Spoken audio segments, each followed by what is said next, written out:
Hi guys, Stu here with Main Street Mower again. Today we're talking about this head right here from STIHL. It's fairly new, it's been out for a couple of years. It's called the 26.2 and it's coming out standard stock on more and more models in the STIHL lineup. So we figured we should talk about it so that anybody curious can get all their questions answered here.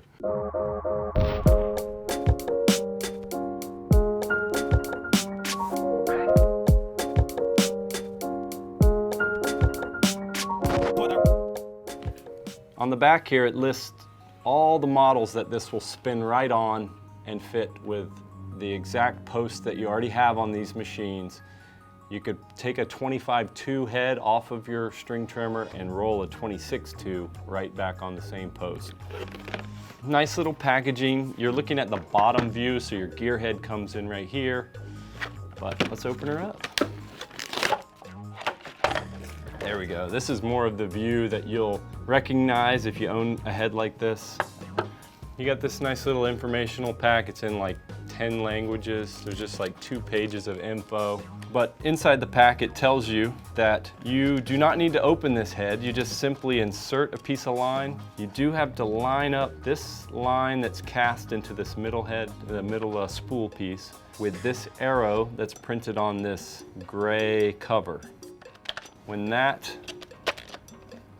line is lined up with that arrow, you're able to insert line into here and it routes out and around and then it pokes right back out of this hole over here. And then when you bump the head, each time it will advance about 2 inches of line, like that. STIHL says you want to run it with 5 inches sticking out, but of course your line limiter on your guard is going to cut it down to that length.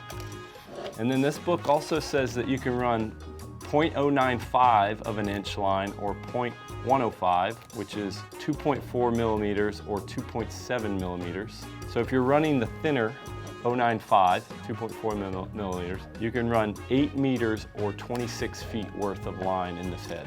If you're running the thicker 105, you can hold a little less, 7 meters or 23 feet. So that's that. Let's open it up. So theoretically, everything's working right. You're using STIHL line only. You don't ever open this head. You run it, and when the last bits of the line fly out, you twist until your line lines up with your arrow. You cut off a 26-foot piece of line. You insert it into this hole, and it will stick out on this other side. You pull till you have 13 feet on both sides, and then you grab here and you twist until it's all sucked up in there. But sometimes things go wrong. Sometimes you don't use the STIHL line and it's cheaper and it breaks off inside of this head and you gotta open it up. So this is what you would be dealing with if you had to open it up. That cover comes off. I like to try to keep everything in order. It's actually really simple in here compared to a lot of other heads on the market. That's all there is. There is a spring that will come in and out. You don't want to lose that. The mechanics are a lot like the 25.2 really in here. You probably could just manually wrap this and set it in just like you do on the 25.2, but we don't have to do that. So check it out if you can get in there and see. There's no line in the middle. There's this little metal plate in this spool. And so the line is going in right here, and then it's going around the middle, and then it's poking back out on this side. It's kind of nice. The other speed feed head, which is the big competitor to this head on the market, you really have to get everything aligned just right, and so you can see light through it, straighten your line out and poke it through, and it doesn't always come out the other side. This one always does. So you could put this back in here any way you like. Put the cover on like so. You see this line is lined up with this arrow.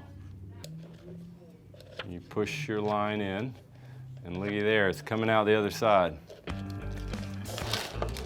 Now we're just evening it up, putting the same amount of line on both sides. See, I have the beauty of seeing where the old one, or where it was sitting, which is right there. And then on the spool itself, you see there's a little arrow here that's telling you what direction to spin. And this is a little challenging. My first critique when I first ever played with this head is that I didn't have, it would wear my fingertips out grabbing inside of these holes. Like your fingertips hurt when you're done. But I noticed if you do it like this, it works maybe better and doesn't hurt your fingertips at all. Super easy, works every time, very reliable. Definitely recommend you get a 26.2 on your trimmer to make your life a little bit easier. It's beautiful. I have no complaints. And voila, it's all together. See, I would need to clip this even because I didn't have it even when it was getting rolled up, but that's really everything you need to know about this head. It's very simple. You can't go wrong. I mean, it fits on any steel trimmer just the way it is. If you're having trouble with your 25.2 or you just want something different or it's time for a new head, this is a good head for you. If you have any other questions, put them in the comments section below. Check out some of our other videos, and thank you very much for watching.